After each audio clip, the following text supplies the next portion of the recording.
Hello, my name is Stefan. This is Roguelike Tactics Devlog number 2. In this video, I'll be talking about making combat in the game more interesting. Although, interesting is a relative term and I technically can't say it's interesting until I get your feedback on it. But anyway, progress was made. Let's talk about it. Last time, I talked about the very basics of the game. A controllable unit with a basic ability and a very simple enemy. Playable to an extent, but very little strategy involved. First off, crabs shouldn't be universally good at everything, that'd be boring. Instead, they need to be specialized, each playing their own role. And speaking of roles, there are already defined roles in MMO raids, so that's a good starting point. There's a melee fighter already, so we could use a ranged DPS and a healer.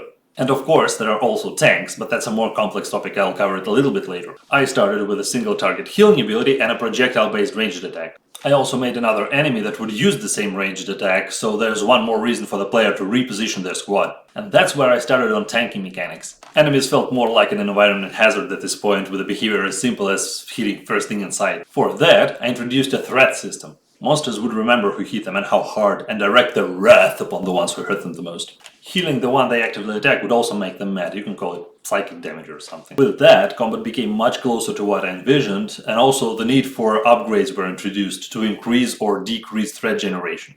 At the time, monsters were appearing outside the arena and then moved in to attack the crabs. Sounded like a cool idea at first, but was actually doing me a disservice. Waiting for monsters took a lot of time, and there was no way to guarantee that the combination of monsters on the field ends up fun to play against.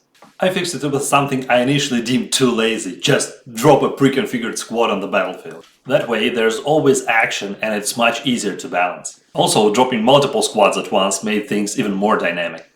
Now when I reminisce of those wild years of raiding, I always remember one thing.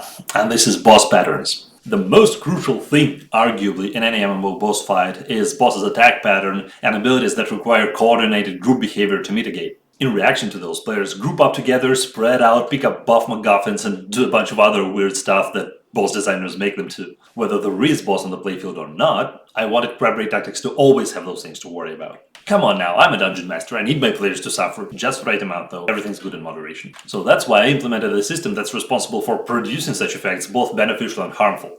And of course I started with harmful, summoning explosions upon poor, unsuspecting crustaceans. And this actually did its job. Player had yet another reason to reposition from time to time to avoid the effect, and this will also shuffle enemy lines. Of course, this is just the beginning, this is barely a system and it needs much more content than that. While I was talking about roles, I briefly mentioned upgrades. There is, in fact, a lot to talk about, and that would be a topic of the next video. Along with the encounter balancing, maybe, probably. I showed it to a friend a couple of days ago, and after a couple of encounters, it turned into absolute loot-speeding murder fest.